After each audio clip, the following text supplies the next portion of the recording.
कक्षा 10 व्याकरण उपवाक्य और प्रधान वाक्य। पहली वीडियो में आप रचना के आधार पर वाक्य भेद पढ़ चुके हैं। उपवाक्य ऐसा पद समूह उपवाक्य कहलाता है जिसका अपना अर्थ हो, जो एक वाक्य का भाग हो तथा जिसमें उद्देश्य एवं विधेय हो। वाक्य और उपवाक्य में अंतर।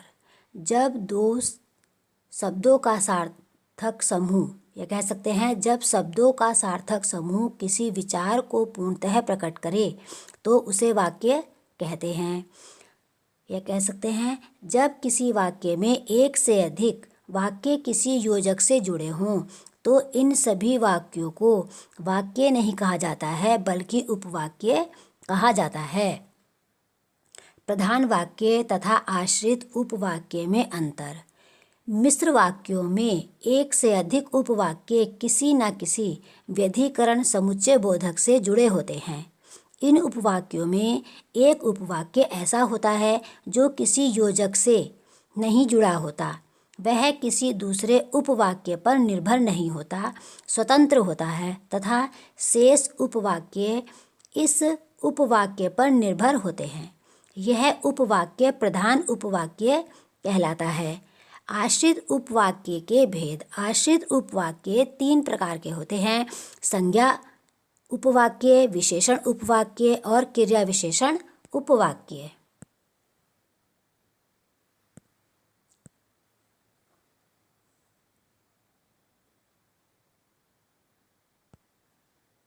अब आता है आपका संज्ञा उपवाक्य, जो आश्रित उपवाक्य प्रधान उपवाक्य की क्रिया के कर्ता, कर्म अथवा क्रिया पूरक के रूप में प्रयुक्त हों, उन्हें संज्ञा उपवाक्य कहते हैं।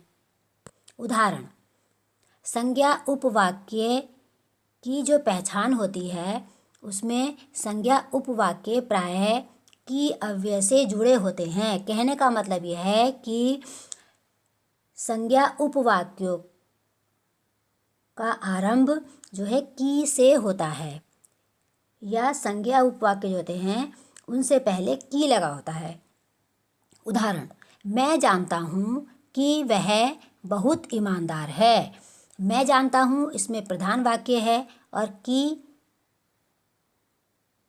समुच्चय बोधक है, और ये वह बहुत ईमानदार है संज्ञा उपवाक्य है। दूसरा उदाहरण देखिए, सीता ने कहा कि उसका भाई चोर है। कि उसका भाई चोर है ये संज्ञा उपवाक्य है और सीता ने कहा प्रधान उपवाक्य है। तीसरा उदाहरण है, सोहन ने मोहन से कहा कि सुरेश बहुत बीमार है। कि सुरेश बहुत बीमार है संज्ञा उपवाक्य है और सोहन ने मोहन से कहा यह प्रधान उपवाक्य है। अब आपका आता है विशेषण उपवाक्य। जब कोई आश्रित उपवाक्य प्रधान उपवाक्य की संज्ञा की विशेषता बताए उसे विशेषण उपवाक्य कहते हैं। विशेषण उपवाक्य की पहचान होती है कि विशेषण उपवाक्य प्रायः जो, जिसे, जिसको, जिनको आदि से जुड़े रहते हैं। कहने का मतलब यह है कि विशेषण वाक्यों का प्रारंभ जो है इन समुच्चय बोधक अवयव से होता है। विशेषण उपवाक्य के उदाहरण। पहला उदाहरण है, वे फल कहाँ हैं जिनको आप लाए थे। जिनको, ये क्या है? समुच्चय बोधक अव्यय है, तो इसमें आप लाए थे, जिनको आप लाए थे, ये आपका क्या है? विशेषण उपवाक्य है। और प्रधान उपवाक्य क्या है? वे फल कहाँ हैं। दूसरा है, मैंने एक व्यक्ति को देखा जो बहुत मोटा था।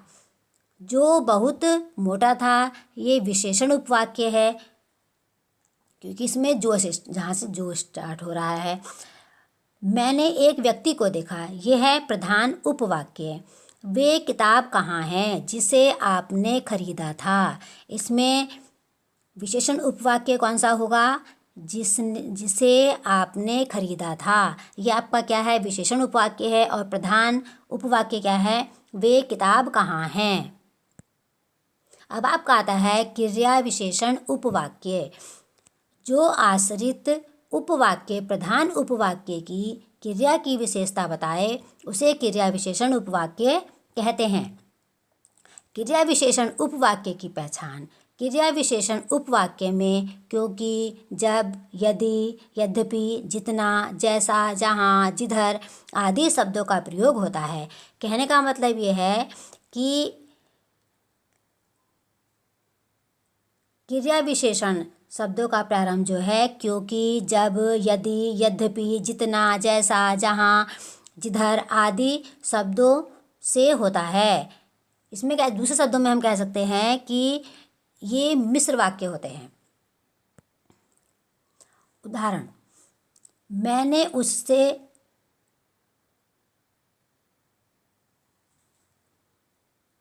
नहीं बोला था क्योंकि वह बेईमान है। दूसरे शब्दों में हम कह सकते हैं मैं उससे नहीं बोलता क्योंकि वह बेईमान है।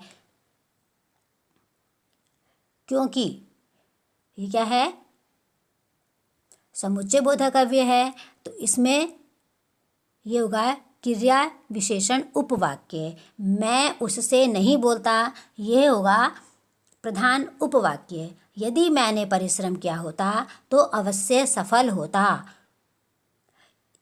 जो क्रिया विशेषण में उपवाक्य वो होते हैं तो इनमें ये आगे भी पहले भी हो सकते हैं और बाद में भी हो सकते हैं। जैसे दूसरे उदाहरण में क्रिया विशेषण उपवाक्य पहले है और प्रधान उपवाक्य बाद में है।